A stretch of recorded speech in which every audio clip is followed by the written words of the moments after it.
so this is about norms.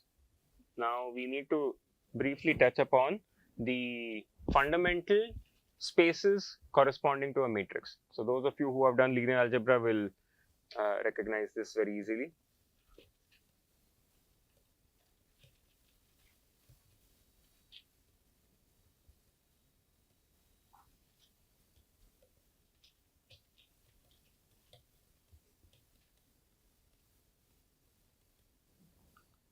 Okay, so let's start with the most common subspace of a matrix. First, I would start with what is called the column space. Okay, so I'm going to split this like this. In plain English, how would I define the column space of a matrix? The space spanned by the columns of A, right? As simple as that. That means take all the columns of A and generate any linear combination of that. That is defined as the column space. Okay. Is there a very compact way of writing this? AX, right? So I'm going to define this as any vector y such that y is equal to AX. Is there any restriction on X? No, right? X belongs to Rn. Okay. What is the dimension of this space? M, right? Because A into X will become a vector of length M, right? So this is Rm, right? It's not going to be exactly this, it's going to be a subset of Rm because we don't know if we can cover all the vectors in Rm. It's not a given. Okay. After we define the column space, the next intuitive space to define is the null space. Right?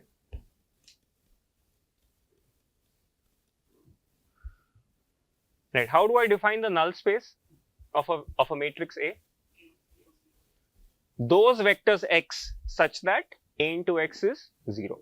Right. So I'm going to define this as x such that A into x is equal to 0.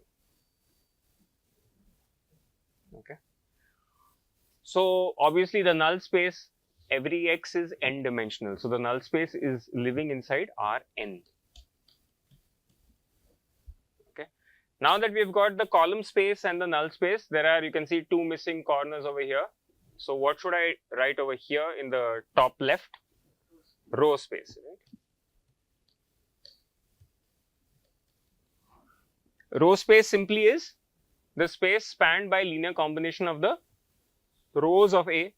Rows of A are the same as columns of A transpose, right? So very analogously, I can also define this as x such that x is equal to A transpose y. Okay. And is there any restriction on y? No, right? So y belongs to R what? M. Okay. And x also obviously lives in Rn. Okay. What is left? Left null space.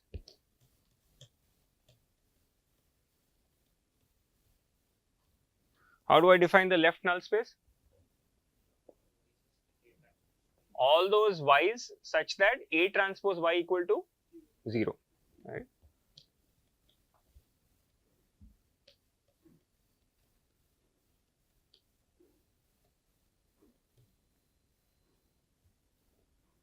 Okay, so these are called the fundamental subspaces of a matrix. Okay. There are two very surprising but very elegant properties of these subspaces. Can anyone mention at least one of them? So if I so okay, so one student has said that they are orthogonal. Which two are orthogonal? Column space and null space. No, I mean they are the wrong sizes. So if I take the row space and I take the null space, these are both vectors living in Rn. It turns out that these vectors are orthogonal to each other, right? So between this and this, there's a orthogonality relation. That's one thing. Between this and this, there is a orthogonality relation. Okay. It's not very obvious. It's easy to prove this, but it's not very obvious just from the definition that this should hold to. So this is one very, very important property. There are algorithms, optimization algorithms in signal processing, which make use of this property to solve, for example, problems in MRI reconstruction. So you all familiar with MRI, right? There is a source which takes a cross section of your body image. They use these kind of properties to derive the images of your body. Okay. There's another final property about these two which is also very nice. Can someone tell me what that is? Like the span of row space and null space will be R. Will be? Rn. Correct, correct. That's right. So if I take the row space and if I take the null space together, they span the entire Rn. Right. So this is equal to Rn. And this whole thing is equal to Rn. Okay. So I can take a vector, any vector, write it as having a row space component and a null space component. Okay. Any questions on this so far? Okay, good.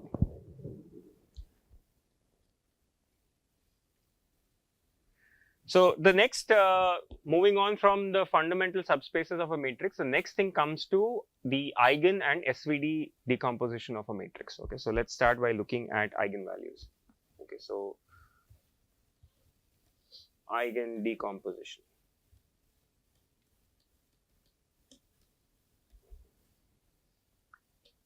Okay. I mean, this is really obvious. I really don't need to define it, but I'll still say it. We all know what is the eigenvalue problem. Ax is equal to lambda x, where lambda is a scalar. Okay, actually, need not be. It can even be complex valued. You can have a real valued matrix with a complex eigenvalue. It can happen. Okay, and this is obviously only valid for what type of matrices? Square matrix, right? So A is square. Otherwise, this will become an illegal operation, right? A into x will give you the wrong dimension. So, it is A square. Okay. So, in optimization, there is a special class of matrices that comes again and again, which is a symmetric matrix. Okay. So, A, let's start with A is symmetric. Obviously, if it's symmetric, I'm implicitly assuming that this is a square matrix. Okay. If A is symmetric, there is a very nice result which states that a property of the eigenvalues. For a symmetric matrix, the eigenvalues are real valued, right? Eigenvalues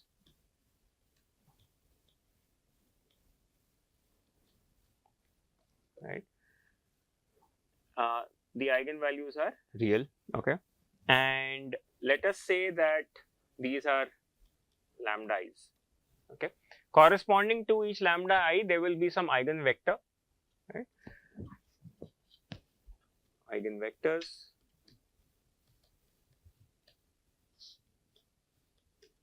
Okay, Qi. Now, when A is symmetric, you get the very famous eigen decomposition of a matrix, right? So the eigen decomposition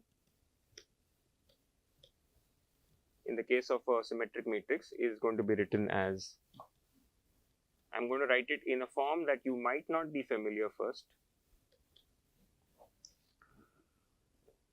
So what does this look like? I'm writing a matrix A as a sum of something, but let's look at each one of these quantities. First,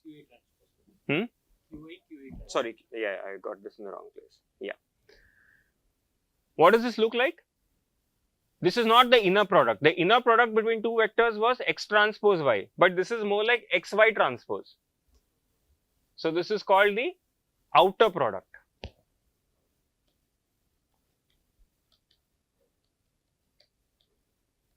Which is a very powerful way of writing a matrix, okay? And summed over all of the eigenvectors and eigenvalues, right? You can see that Qi transpose, what size will it be?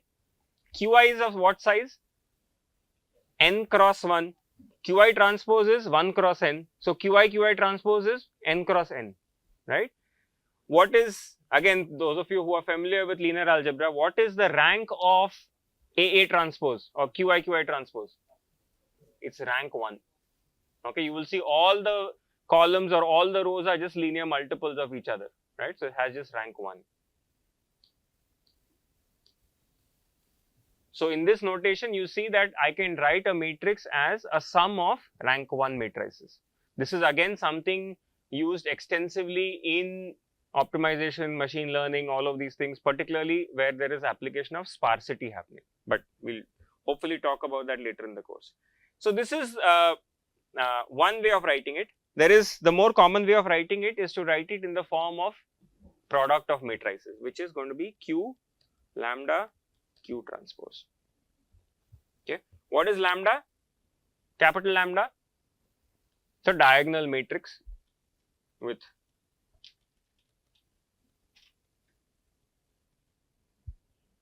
okay, and Q is simply Q1 up to Qn, vectors like this. You can verify that once you open this up, you get the same expression over here. Okay. Is there something, there's something further special about this Q? Can someone remember what it is? It's an orthogonal matrix.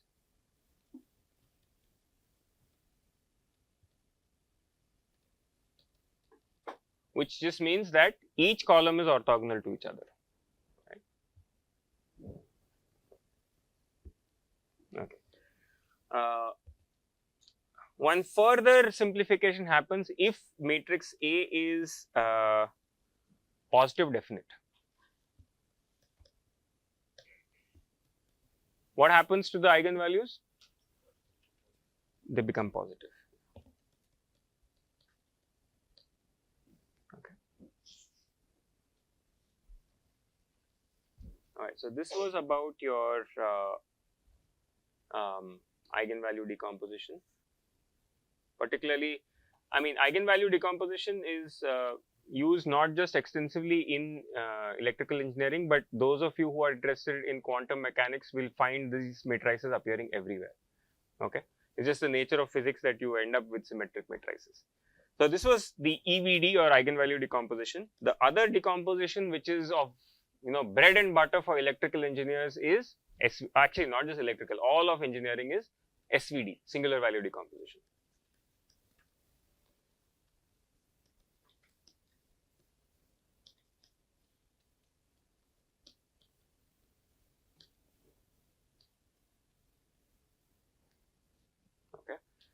And it simply writes that, notice the similarity with the eigenvalue decomposition. Eigenvalue decomposition was very nice, square matrices appearing everywhere. But in real life, your matrix A may not be square, right? So you're going to write this as U sigma V transpose. And something special about U and V, they are square, they are orthogonal. Square and orthogonal. People will refer to U and V as left singular vectors and right singular vectors. And what about this capital sigma? It has the singular values on the diagonal. It need not be square. In fact, if A is rectangular, sigma is going to be rectangular, right? So what are the choices like? If A is, for example, a tall matrix, so you will have sigma will be like this.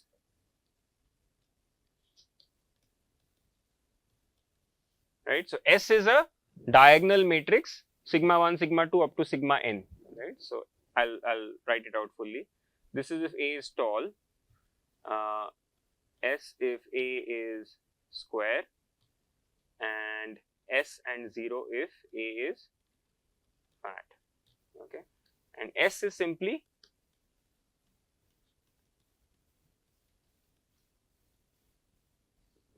a diagonal matrix of singular values. Okay. Now the convention that we will follow in this course, which is a very common convention in engineering, is sigma 1 is the highest singular value and sigma n is the lowest singular value.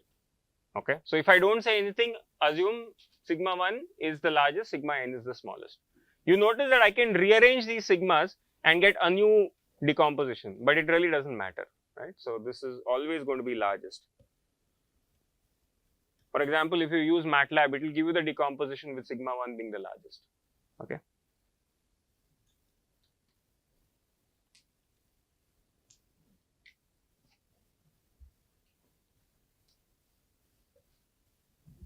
Okay. And this singular, the matrix condition number which I had defined a few minutes ago, kappa of A, we will, you can see that you get a very nice expression. It ends up being sigma 1 by sigma n, ratio of the largest to smallest singular value. Okay. So this is something which again in MATLAB is just a simple command called COND, C-O-N-D. You give it like this and it will tell you what is the condition number. Okay. What is the condition number of the identity matrix? 1, right? So condition number actually has a property that the best you could do is a condition number of 1. Okay, and the worst is well, it's unbounded. Okay. Additional review, I'm pretty sure all of you know this, that for a square matrix, when I say trace of A, does everyone know what that means? Sum of diagonal elements. Is there any relation of that with the eigenvalues? It's the sum of eigenvalues, right? So this is summation of AII over I, which is also the same as summation of lambda I. Okay. Any other relation between some matrix property and eigenvalues? Determinant, right? So the determinant of A is the product of the eigenvalues.